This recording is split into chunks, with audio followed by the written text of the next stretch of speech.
ನಾನು ಹೆಚ್ಚಿನ ಸಮಯವನ್ನು ತೆಗೆದುಕೊಳ್ಳಕ್ಕೆ ಹೋಗೋದಿಲ್ಲ. ಆದರೆ ಒಂದು ಮಾತನ್ನ ನನ್ನನ್ನು ಅತ್ಯಂತ ಪ್ರೀತಿಯಿಂದ ಮೈಸೂರಿನ ಜನತೆ ಅಣ್ಣನೋ ತಮ್ಮನೋ ಮಗನೋ ಅಂತಕ್ಕಂಥ ಭಾವನೆಯಿಂದ ನನ್ನನ್ನು ಬೆಳೆಸ್ಕೊಂಡಿದ್ದೀರಿ. ನಾನು ಬಂದಂಥ ಸಂದರ್ಭದಲ್ಲಿ ನಿಮ್ಮ ಪ್ರೀತಿ ಕೊಟ್ಟಿದ್ದೀರಿ. ನನಗೆ ನನ್ನ ಒಂದು ಆಯಸ್ಸಿಗೆ ದೇವರಿಗೆ ಪ್ರಾರ್ಥನೆಯನ್ನು ಸಲ್ಲಿಸಿದ್ದೀರಿ.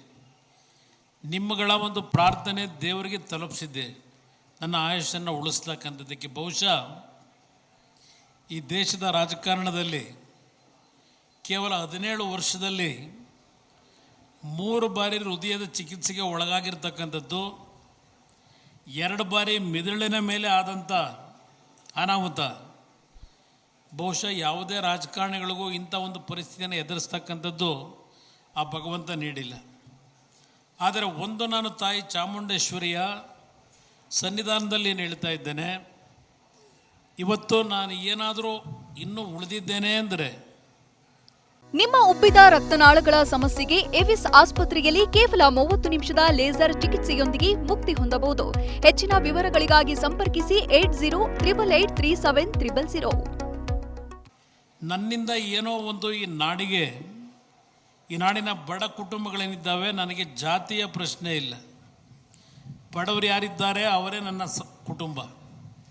ಅವರ ಒಂದು ಬದುಕಿಗೆ ನನ್ನಿಂದ ಏನೋ ಒಂದು ಮುಂದಿನ ದಿನಗಳಲ್ಲಿ ದೇವರು ಕಾರ್ಯಕ್ರಮವನ್ನು ರೂಪಿಸಲಿಕ್ಕೆ ನನ್ನನ್ನು ಇಂಥ ಒಂದು ಪರಿಸ್ಥಿತಿಯಲ್ಲೂ ಜೀವಂತ ಇಟ್ಟಿದ್ದಾನೆ ಅಂತಕ್ಕಂಥದ್ದು ನಾನು ನನ್ನ ಹೃದಯದಲ್ಲಿ ಇಟ್ಕೊಂಡಿರ್ತಕ್ಕಂಥ ಭಾವನೆ.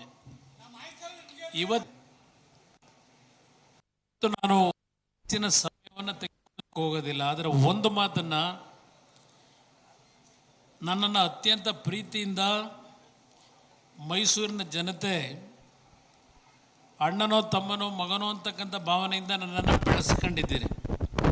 ನಾನು ಬಂದಂಥ ಸಂದರ್ಭದಲ್ಲಿ ನಿಮ್ಮ ಪ್ರೀತಿ ಕೊಟ್ಟಿದ್ದೀರಿ. ನನಗೆ ನನ್ನ ಒಂದು ಆಯಸ್ಸಿಗೆ ದೇವರಿಗೆ ಪ್ರಾರ್ಥನೆಯನ್ನು ಸಲ್ಲಿಸಿದ್ದೀರಿ. ನಿಮ್ಮಗಳ ಒಂದು ಪ್ರಾರ್ಥನೆ ದೇವರಿಗೆ ತಲುಪಿಸಿದ್ದೆ ನನ್ನ ಆಯುಷ್ಯನ್ನು ಉಳಿಸ್ತಕ್ಕಂಥದ್ದಕ್ಕೆ. ಬಹುಶಃ ಈ ದೇಶದ ರಾಜಕಾರಣದಲ್ಲಿ ಕೇವಲ 17 ವರ್ಷದಲ್ಲಿ 3 ಬಾರಿ ಹೃದಯದ ಚಿಕಿತ್ಸೆಗೆ ಒಳಗಾಗಿರ್ತಕ್ಕಂಥದ್ದು, 2 ಬಾರಿ ಮಿದುಳಿನ ಮೇಲೆ ಆದಂಥ ಅನಾಹುತ. ಬಹುಶಃ ಯಾವುದೇ ರಾಜಕಾರಣಿಗಳಿಗೂ ಇಂಥ ಒಂದು ಪರಿಸ್ಥಿತಿಯನ್ನು ಎದುರಿಸ್ತಕ್ಕಂಥದ್ದು ಆ ಭಗವಂತ ನೀಡಿಲ್ಲ. ಆದರೆ ಒಂದು ನಾನು ತಾಯಿ ಚಾಮುಂಡೇಶ್ವರಿಯ ಸನ್ನಿಧಾನದಲ್ಲಿ ಏನು ಹೇಳ್ತಾ ಇದ್ದೇನೆ, ಇವತ್ತು ನಾನು ಏನಾದರೂ ಇನ್ನೂ ಉಳಿದಿದ್ದೇನೆ ಅಂದರೆ ನನ್ನಿಂದ ಏನೋ ಒಂದು ಈ ನಾಡಿಗೆ, ಈ ನಾಡಿನ ಬಡ ಕುಟುಂಬಗಳೇನಿದ್ದಾವೆ, ನನಗೆ ಜಾತಿಯ ಪ್ರಶ್ನೆ ಇಲ್ಲ. ಬಡವರು ಯಾರಿದ್ದಾರೆ ಅವರೇ ನನ್ನ ಕುಟುಂಬ.